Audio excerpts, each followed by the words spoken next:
Welcome to How to Talk to Kids About Anything with Dr. Robyn Silverman, a podcast loaded with practical tips, powerful scripts, personal stories, and simple steps to make even the toughest conversations easier. So get ready to get the information you need to make the impact you want from someone you trust, your friend, parenting expert, Dr. Robyn Silverman. Hello and welcome to How to Talk to Kids About Anything, where we give you the tips, scripts, stories, and steps to make even the toughest conversations easier. I'm so honored to be your host, Dr. Robyn Silverman, child and teen development specialist, author and speaker, and most importantly, parent of two great kids who give me the opportunity to love, learn, and grow every single day, whether I want to or not. Believe me, I get it. It's not always easy, but we're in this together and we have some great people helping us along the way. Now, on this podcast, we talk about talking to kids every single week, and we've been doing it for several years now. So I guess I'm preaching to the choir when I say how important it is to do it, even when it's challenging, even when we really wish we didn't have to. One extra challenging time is to try to engage children in important discussions during those tween years. I know this both professionally and personally, given that my children are now 12 and 11 years old. A double whammy, tween spectacular. Yes, trying to convince a middle schooler to listen to you can be exasperating at times. I know this for sure. So it's not surprising that some parents simply feel that the best option is not to talk. But keeping kids safe, informed, and prepared makes conversations necessary, especially during those tween years. Now, before we get to my next fabulous guest, who will be talking to us about a host of wonderful and I guess sometimes cringeworthy topics, I want to announce two things. First, I want to thank you all who have been listening over the years, as we are nearing 950,000 downloads and on our way to 1 million for How to Talk to Kids About Anything. And I'm just so appreciative of your amazing reviews on iTunes. It makes an enormous difference. Thank you so much for those 5-star reviews. I so appreciate it. They're heartfelt. They're kind. I read every single one of them. You are amazing. Second, my book, currently entitled How to Talk to Kids About Anything, is coming along and will be published in 2022 by Sourcebooks. I've already written the chapters on talking to kids about mistakes and failure, talking to kids about sex, talking to kids about death and porn. And right now I'm writing about talking to kids about big feelings and coping. With your loyalty and support, I'm putting my head down and writing because I know you've been waiting for it and you've been asking for it. So thank you so much once again. I'll keep you posted on what's going on from week to week since so many of you have been asking, and I just adore you all. Thank you for your interest. Now for today, we will be focusing on tweens. What to do, what definitely not to do, and how to use the BRIEF model, BRIEF. Now, that is B for begin peacefully, R for relate to your child, I for interview to collect information, E for echo what you're hearing, and F for giving feedback. And that's from my friend and colleague, Michelle Icard, who's been with us before.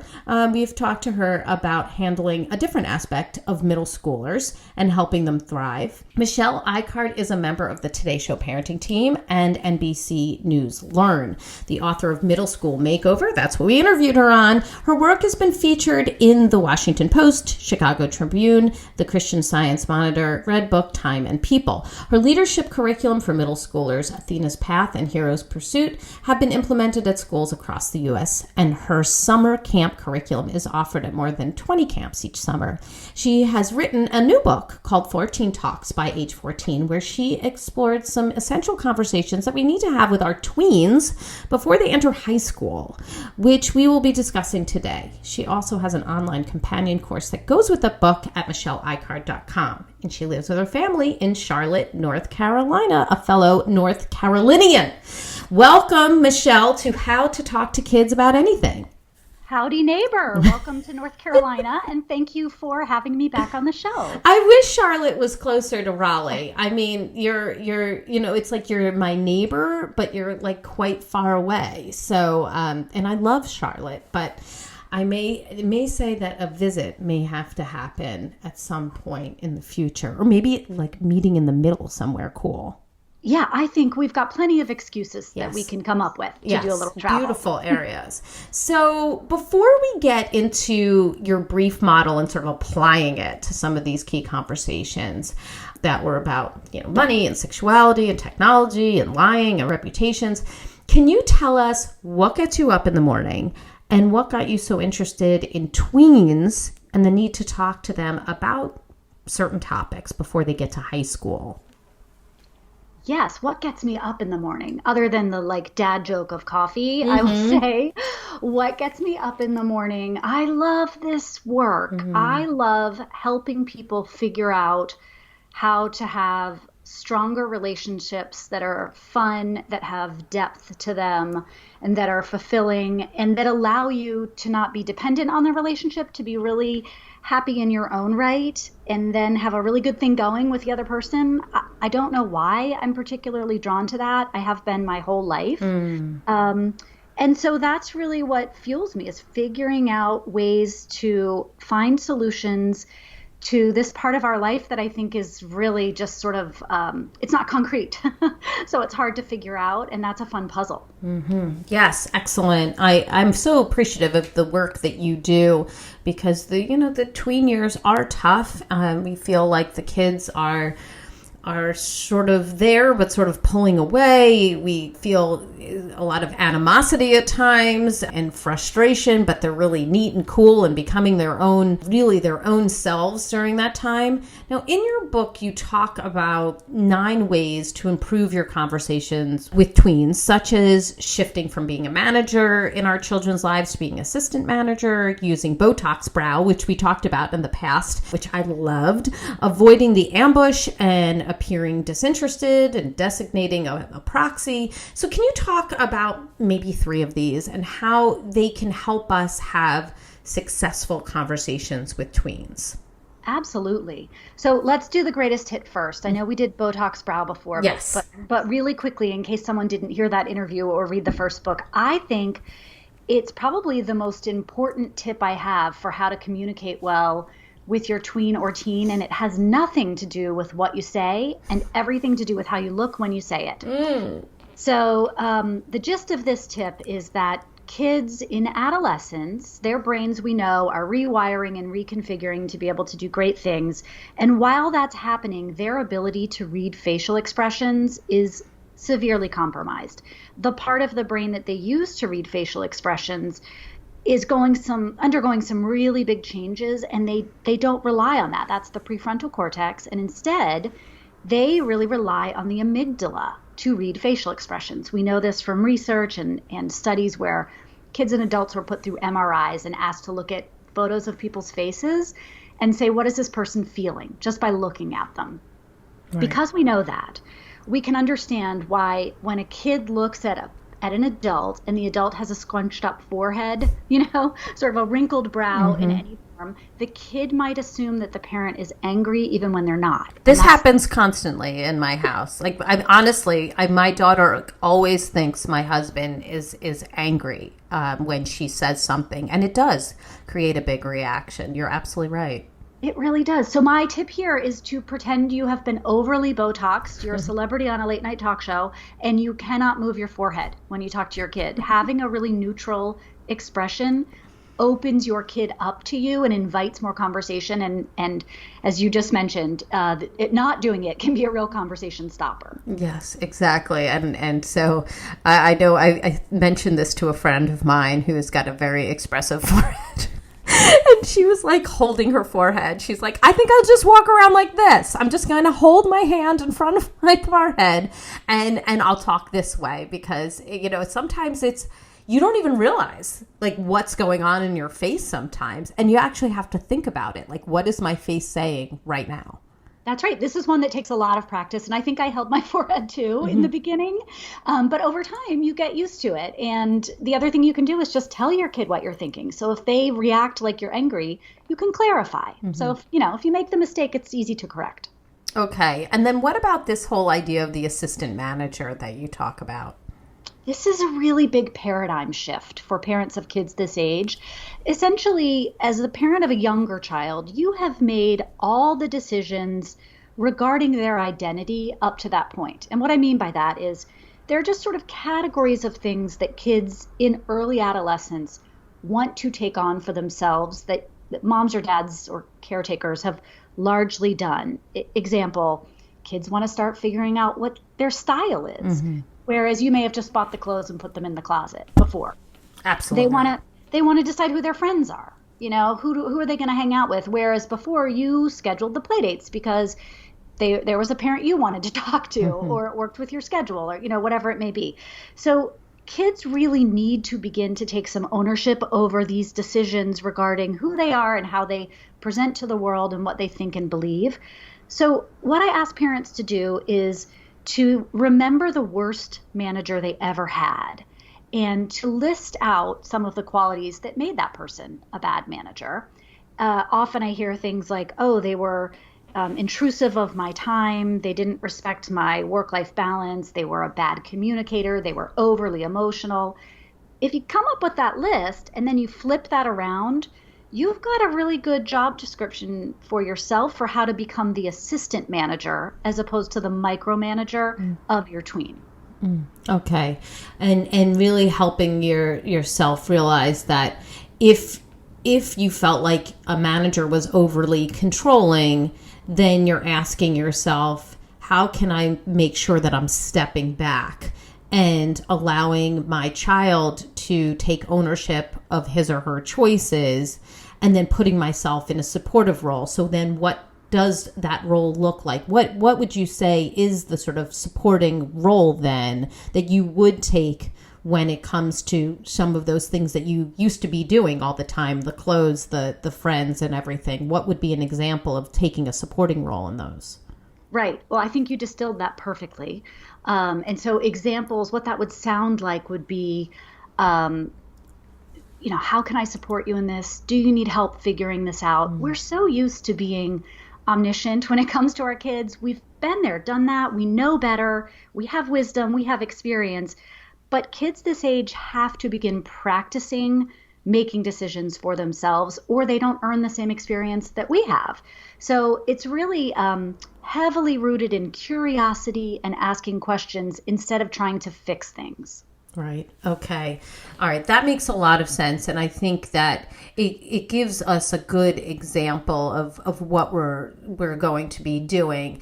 And then when our child makes a choice, they have ownership of it, they wind up with the positive consequence or the negative consequence, and then they're able to learn from it instead of it being us learning constantly from the choices that we're making for them. Is that correct? Yeah, that's exactly right. I think that we wish for our children that they would feel no pain, that they would feel no guilt, that they would walk through adolescence unscathed. And it's a tender wish and it's a sweet wish, but it's not a wish that's really in service to our kids' growth and development. It is important for kids to feel bad sometimes because it's, you know, the old school analogy of touching a hot stove, you know. Unless you understand how things make you feel, both good and bad, it's hard to develop the internal barometer for making good choices and having a strong moral compass. So we need to allow kids to have a full range of experiences through adolescence, even if it's sometimes painful. Absolutely. And it is hard. Now you sort of set things up with your tween in a different way. You acknowledge that our relationship has changed or will change, and you guide us to refrain from oversharing, but sharing some things, avoiding underscoring, here's the lesson in this and the teachable moment. So can you tell us about how to have a conversation with our tweens about our changing relationship and how this sets us up for success with them?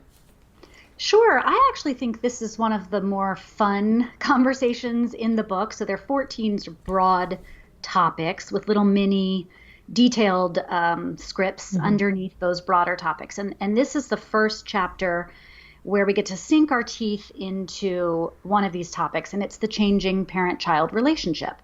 So what this one is about is, your child, when they enter adolescence, they're sort of entering a storm of change, right? Changing body, changing brain, changing identity, changing social world, all of this stuff. And I think it's very kind and helpful to explain to them what these changes look like, how they might appear in their lives, and how you can be supportive to them during all of this. So mentioning to them just flat out, hey, even our relationship is going to change a little bit.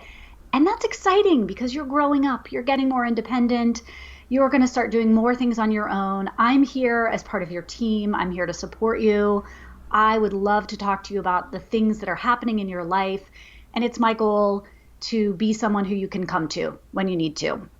So that's kind of the baseline premise for that chapter. I love all of that. What do you say to the parent who feels like they're being shut out and that they would love to have that conversation and that relationship with their tween, but they feel like their child has clammed up and isn't really talking at all? What I would say to that parent is, you and everybody else, it is totally normal. I know it's hard not to take it personally, but your child, starting at around age 11, is beginning the process of individuation. They are separating from you so that they can figure out who they are as a complete and whole person on their own. And that process may take 10 or 15 years, but it has to start early because it's a long one. So when that happens, I often tell parents that it's the job of language to tie groups of people together, and it's the job of tweens and teens to break ties apart. That's what they need to do to grow up. So one of the first things that gets sacrificed is communication. They stop listening to you. They stop telling you stuff. They tell their friends everything, They are highly interested in what influencers on YouTube think about a certain subject, not so much you.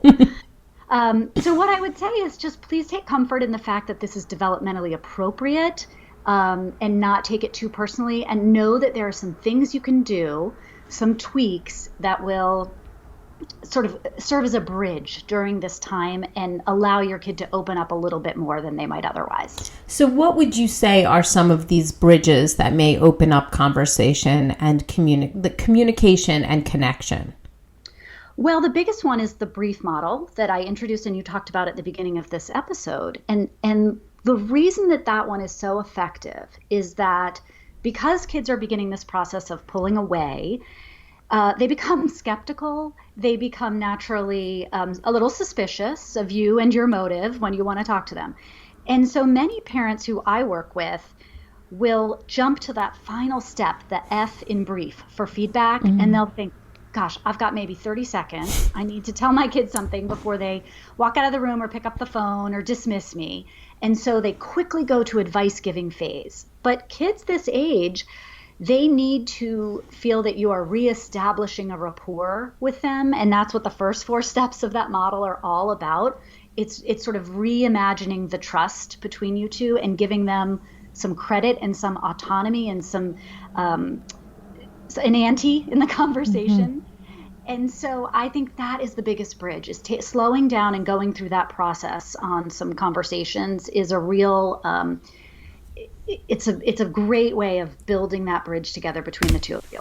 So let's give a scenario like you talk about cocooning that is happening, or as you just mentioned, individuating, where that child is breaking away. Let's say the child is constantly like in their room, opting out of doing things with the family. You're going to something for the community and they don't want to come anymore. They're going in their room during movie night. They're not wanting to be part of things that they once were. Now you want to open up the conversation and connection. You feel shut out, of course. You feel hurt. You don't want to take it personally. Hard not to. But if we were using that brief model, how would we talk to our child about that isolating versus balancing time with the family? It's a great question. So first, I would want parents to understand that isolation is a really great way for a kid to begin to grow up. So it feels like a rejection, but it is a wonderful way for your kid to cocoon, go into their room and think about all of the changes they are undergoing in a really safe way. I mean, they're still home with you, so they're not making terrible mistakes.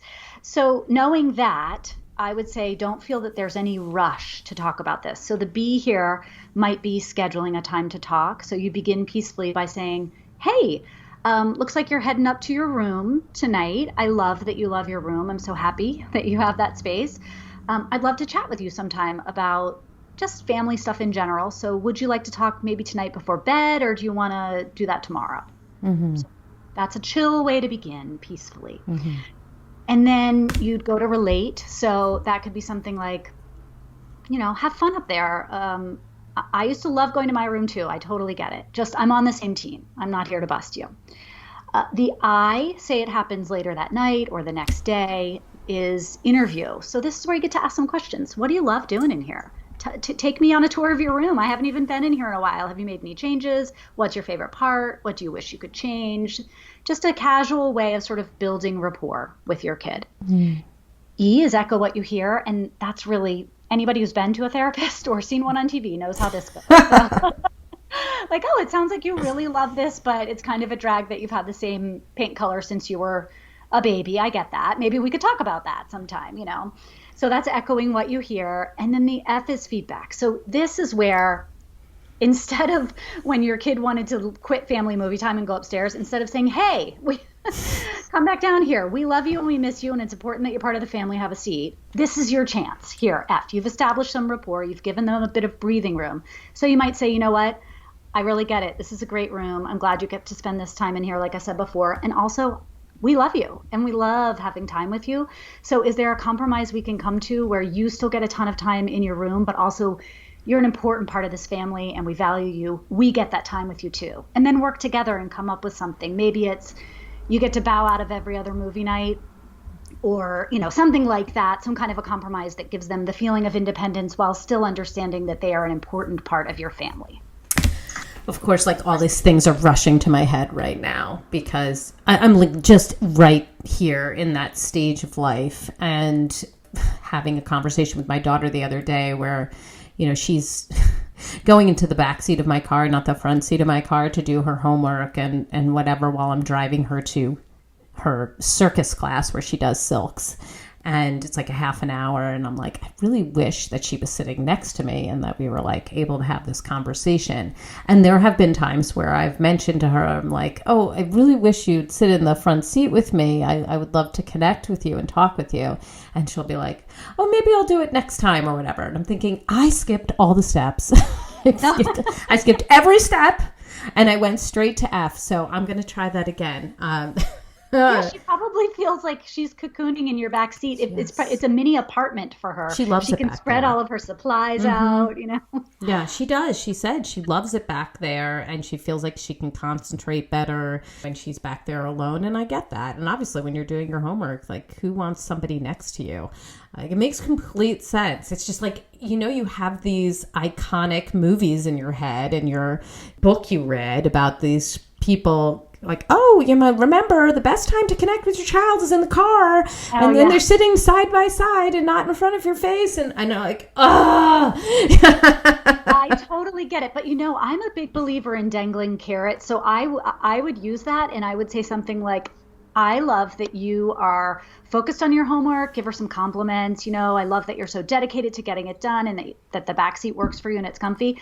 And also, I miss having time to just chat with you. So if the car isn't going to be it, what could it be? Mm-hmm. Could you and I go for a walk? Could Mm-hmm. So that's probably what I would dangle a little, like, I'm happy to give you the back seat. We can keep that. But what am I getting in return here? Yes, it's a really good point. And just to, highlight this for everybody who's listening in, yeah, I'm a child development specialist, but when I'm a mom and all those feelings are like in my heart and rushing around my head and coursing through my body, like I'm in the same boat as everybody else. Like I feel the same hurt and frustration and wishes and love and, emotion that everybody else does. So I need to hear all of this, and I'm here. I'm here for all of this information, just like everybody else. And I imagine you've been in that same boat too, Michelle. Yes, Robyn, I'm so glad that you said that, because Someone asked me recently in an interview whether the conversation crashers component of my book, which are all the things that parents say wrong Yes. that end a conversation, whether I had done any of those. And I said, all of them. Are you kidding me? I mean, I did one a week ago to my college-age son when he was home for a few days. You know, I'm still doing them, having written the book about them. So I think it's just about raising your own awareness of it. None of us are perfect. None of us are going to get this right all the time. But the more you are aware and you think of it, then you might correct it half the time or a quarter of the time, or who knows, but it's got to be better. That's an improvement, I say. Yeah. This is good. All right, let's talk about tween friendship. During the pandemic, I wrote an article for the New York Times as some of the relationships that my tween had were pretty unhealthy right before schools were closed, and the pandemic was like exactly what we needed, for her to get some perspective, to kind of shift direction. It just really worked in her favor, and we had great conversation around it. It can be difficult for parents to stay quiet about tween friendships, especially when they see their tweens changing who they're hanging out with, or hanging out with people who they wish they wouldn't be hanging around with. You wrote that who your kid is friends with is their choice, not yours, which is painful for some of us to hear. So, I mean, it's true. It's just painful. So how do we talk to kids about friendship during these tween years, especially when we see these changes and we think that the friends that our child is choosing might not be the best choices? Like, what do we avoid? What do we say? I'm with you on this one. This is one that we as parents get highly emotional about. And I think part of it is because our own middle school experiences stick with us and they stay raw for a long time. So we remember that pain and that embarrassment and that awkwardness, and we don't wish that for our kids. And it's hard, especially when a child is in a friendship with someone who we think treats them poorly, because we think, oh gosh, now what? Are they going to have a marriage that is doomed because they never, they started letting people walk all over them when they were in 7th grade? The answer is no. This is a time of life when kids are figuring out what works for them. And the way we figure out what works for us, most of us, is by first figuring out what doesn't work for us. So I say this to parents who are worried about the way their kids study, how the wheels are falling off the cart in middle school. Oh my gosh, why can't my kid turn their work in? Why can't they get up on time for school? Why can't they be friends with people who treat them well? Parents have all of these big, very real concerns. But this is a time of trial and error, and mostly error and error and error. So your kid is going to branch out and make new friends, and they're going to become friends with people who are jerks, and they're going to become friends with people who are wonderful, and friends with people who don't care about them at all. And your child may be that person in someone else's life. And it's just a sort of a stew of emotion and relationships, and it's very tumultuous, and it doesn't really last. It's just an important part of figuring out, like, wow, yeah, that did make me feel bad when I had a friend who only wanted to be around me when things were going badly and didn't want to celebrate my little wins, or who texted about me to other people and I found out about it, whatever it may be. So your question was, what do you do as a parent? What do we do and what do we not do? Because, it's very easy to shut those things down thinking that we're doing the right thing. And sometimes it's really not the right thing at all. That's very wise. Yes. I think what we do is we ask questions. The idea is to get your kid to learn how to connect the dots between these things, not for you to just evaluate it, diagnose it, and come up with the prescription. So instead of saying, I notice how this friend treats you, they treat you terribly, you can't hang out with them anymore. You got to learn to not hang out with people like that. Instead of that, you might ask some questions. How do you feel when you're together? How do you feel when you're texting? Is there anything about this friendship that you just love? And are there things about this friendship that if you could wave a magic wand, you would fix? And don't sit in judgment and don't analyze, just simply listen. The act of your child saying these things out loud and kind of figuring it out on their own, it'll take some time, but that's what works. Our approach of fixing things just sends kids underground and behind our backs. But they really need to learn how to manage these situations on their own. So have empathy and be a great listening ear. What if it's something else about the friends, not necessarily how they treat your child, but maybe what they wear or what they look like that's, triggering you, because you don't want your child pegged or something for being a certain way. I'm thinking that the visual presentation can be very important to some parents. So what if you are sort of judging by the cover and you're concerned with your child then being judged by his or her cover? And how do you have a conversation about that? Or do you just get over yourself? I think you largely get over yourself. I think that kids this age make a ton of mistakes, and one of them is often fashion related. And so maybe they're, in your mind, you think, gosh, that person's really dressing very sexy and I'm a little uncomfortable with it and I don't want my kid to do that. So there's nothing you can do about how another kid presents, right? Whether you like their style or not, or their personal choices, not a thing you can do. You could try to broach the conversation. How do people react to their dress? Like, wow, they look older than they are. How do people react to that? How do other adults react if you go to the mall together, or how do other kids react? So you could gently probe a little bit, but I think most parents are going to come across their kids as being really judgmental if they do that.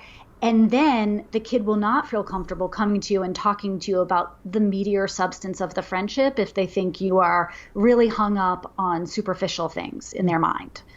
So I think I would avoid anything to do with looks or appearance or dress. And I think where I would probably get involved is if I knew the kid were engaging in behaviors that were really risky, that were of concern to me. So, if my 7th grader had a new friend, and that new friend I knew was drinking, not just thinking they might be drinking, but if I knew, like, I talked to their parent and their parent said, yeah, they're grounded because they're drinking. Right. Then I think that's when you can step in, because it's a real issue of safety. So you might say, they are welcome to come over and hang out here at our house, but until I have a better feeling of what's happening in terms of your physical and mental health and safety, that's where it's going to remain for now. Yes, I actually did have a conversation just like that with my daughter when we found out about a friend who was talking about vaping, and I asked questions and left it to her to kind of, what do you want to do about this situation? Do you want to talk to this person about it? Do you want to change your relationship in any way? Is it making you feel uncomfortable what this person is saying?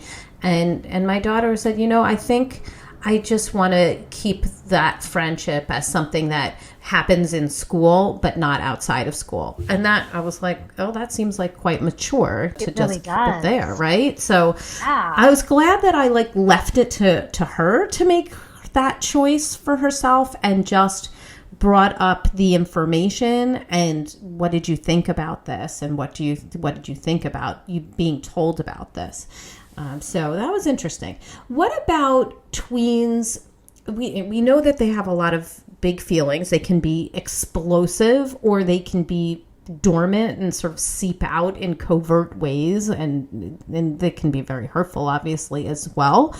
You discussed talking to your tween about 10 things that they can do when they're feeling cruddy, and how they can learn to cope when things go south. So can you tell us how you can bring up this type of conversation when you feel like the big feelings are either exploding out onto everybody in the house, or they're sort of laying dormant but seeping out in all kinds of ways? What kind of coping mechanisms might you recommend or talk about with your child, knowing that parents are sitting there going, my child is always on screens to self-soothe, I'd love to come up with something else? So what would you say to kind of talk about those big feelings and coping mechanisms?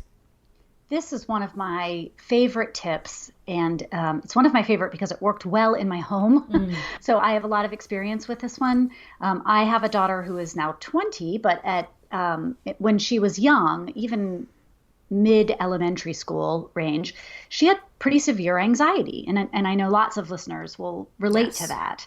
And so what we did is we came up with something called a Try This First list. And I asked her during a very calm, pleasant time, what are things that you like to do that just make you feel good? They're fun, they're enjoyable, they're calm. Let's come up with a list. And so she came up with 10 things. And for example, they might be, I like to watch puppy videos on YouTube. Me too. Yeah, me too, right? That's good. Good for the endorphins. I like to bake. I like to go outside and shoot basketballs. I like to do whatever. So just 10 things. They don't have to be profound. It doesn't have to be, I like to do an hour of tough yoga. It can just be something simple that makes you feel pleasant. We wrote those down, and she's a private person, so she made a poster and hung it behind her clothing in her closet. So it was just for her. And when she had those moments when the anxiety was sort of spinning out of control and she wanted me to fix that feeling for her, which you can't do, she would come to me just sort of crying or upset or anxious, and I would say, okay, let's talk about how you're feeling, but let's do the try this first approach. Mm-hmm.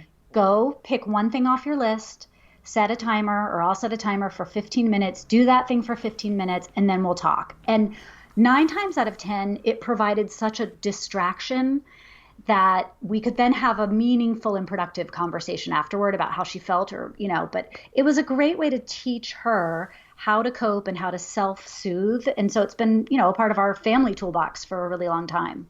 What a neat way of helping your child learn coping mechanisms, and that the answer in many cases is in their own hands.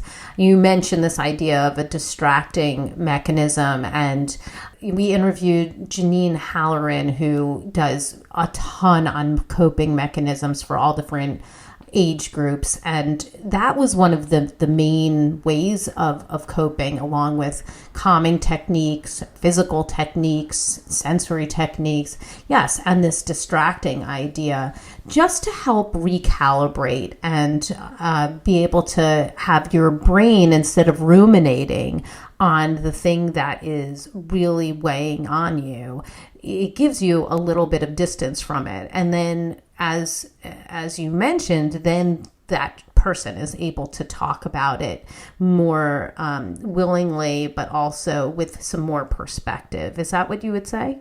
That's right. And sometimes even come back and say, never mind. Oh, wow. Yeah, that would happen too, which is great. Yes. Oh, I think that is terrific. And it's great to be like, what are the mechanisms that work for you? Because what works for me may not be helpful for another person. And understanding that maybe I do like to go for a walk or, do something very physical, where another person wants to, wrap themselves in a blanket and listen to music, so it's got to work for them. And having 10, of course, also makes it so they have some choice, because maybe they do like to do something physical at times, and other times, they're much more somebody who's, needs a distraction or something mental.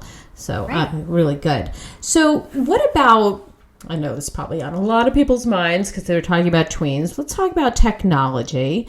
You talk about how technology is like a scissor or a hammer. It's a tool that has benefits as well as drawbacks. So for those who are now first allowing their kids to have a phone or social media or use a tablet for texting during those middle school years, how would we start a conversation or continue a conversation, since there's many of these that we need to have with our tweens, when we're worried about what techno opens up, how our child can become obsessed with an online world, or friendship issues that might be created because of social media, porn exposure, and other threats? How would you start the conversation now that we're allowing our children to start to navigate that world? This topic is one that is vast and deep. I mean, you just mentioned so many things, from, video games to porn to social stuff. So what I think we need to do as parents, first, what you mentioned about the tool, I think it's really important to wrap our brains around the good and the bad of technology. And when we're talking about any issue related to tech, if we just vilify it, our kids will tune us out. I think it's important to remember that tech can be fun. It can absolutely be useful. It can be of service.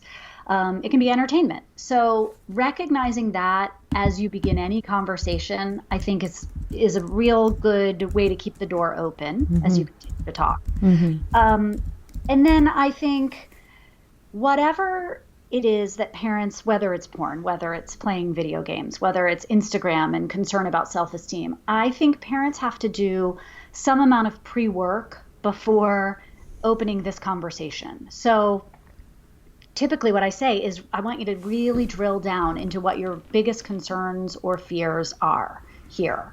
So a lot of times as parents will say like, too much technology is bad, and that's it. And it's so broad that it doesn't make sense to a kid because, again, it could be about any number of things. So think about specifically what your concerns are and then address those. And so what I mean by that is if you're thinking, my kid wants Instagram, they're begging to have it, but I'm worried if they get it, A, they will become less social with friends in real life. B, their grades will suffer because they'll always be online. C, they may start talking to a stranger. D, they may compare themselves physically to other people and feel bad self-esteem or develop an eating disorder. Go down your list, come up with that list, and have conversations about those things rather than just saying, you're not old enough. Right, because that's one of those things that can be a conversation crasher, right? Now all of a sudden we're all done talking about this. You're too young and that's the end. And yes, and they may be too young and they may not be ready for it. I'm certainly not saying you have to give it to your kid, but what I am saying is they deserve some explanation as to how the tool works, what works well about the tool, what's dangerous about the tool. And if they might be able to use the tool in the future, what skills do they need to be able to show you before they get access to that tool? Imagine that the tool is not Instagram, it's a stove. So you're probably not going to let your 7-year-old cook dinner while you're outside talking to the neighbor, but you might let your 13-year-old do that. So what are the skills and that your 13-year-old would have that your 7-year-old wouldn't? Apply that same logic to technology, and then you can have those conversations as a family. Love it. All right, before we get to our top tip, I really loved your conversation, and what you were talking about with regard to accepting labels. And it's in your sexuality chapter. And this can be difficult for parents because we didn't really have all these labels, or maybe we had some of them, but we didn't use them all. Now kids are just talking so much more openly about being straight and gay and bisexual and pansexual and more. So some kids we know in the LGBTQ community grow up having successful lives. They feel supported and loved, while others don't. And there's major consequences when they do not feel supported and actually feel vilified. So let's go through a conversation when our child tells us that they're bisexual or pansexual or something else in that vein, or they're telling us a friend just divulged that information. How would you say we should or shouldn't respond?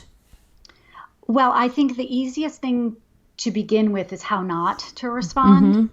And what I hear parents say often, and it's not that these are parents who may be very open-minded, who may be like, I don't care if my kid is gay or bisexual or whatever, but they will still say, you're too young to know. Or how could you know that so soon? Don't label yourself. You'll get stuck. And then what if you realize that you were too young to know and it changes? That sends a message to your kid, whether you intend it to or not, that they can't come and talk to you about these things because you'll be dismissive of it. So rather than saying, don't label it, why would you do that now? Which essentially sounds like keep it a secret, Right. You might just ask some questions. You say, oh, okay, what's got you thinking about this? And thank you for telling me. And, what is it important for me to know about this from your point of view? And is there anything I can do to be supportive? And leave it at that. Your child may, in fact, not understand the vocabulary. So let's make sure that they're using the right terms and that they understand it. Chances are they understand it better than you do. But I still think some kids might get it wrong. But essentially, these are just kind of, I don't think there needs to be a huge conversation around this. I think it's just, you want to be careful not to step on the landmine of somehow triggering in your child that you don't think it's appropriate to talk about this at their age. Mm-hmm. Mm-hmm. Because if you do that at that point, then they may not come to you in a year or 2 or 3 years when you would think that they are old enough. But now you've already put the kibosh on that conversation, so they're done talking to you about it. That's right. That's exactly right. And as you said, that can have some really severe consequences. So I think you want to be extremely clear about, you are the authority on your body, you are the authority on your feelings, and I'm just here to be your best support team member. Mm-hmm. Somebody had told me that their child had come to them and said that they were bisexual, and then said that they were pansexual, and started asking about decorating their room with flags that represent these different types of labels. And what would you say to that parent? Because that parent was very concerned, again, with the idea that, well, now if they're putting up, things around their room, that only secures the label. And what if my child wants to change that label later on? How does that impact now that they've said it to the world or declared it in their space? I would say that kids are very flexible. I mean, to another kid, if they saw the flags in the room on a Zoom and then later the flags were down and replaced by something else, they wouldn't probably think anything of it. It would be like, oh, you used to have boy band posters up there, and now you have heavy metal posters. Okay. What's going on with that? What's the big idea? Right, exactly. It would feel sort of the same. These are all just pieces of, kids like to, as they are figuring out their identity, put labels on things, because this time of life is so tumultuous. Everything is changing up in the air all the time. And labels are a really neat way of making life feel organized when it is naturally very chaotic and disorganized.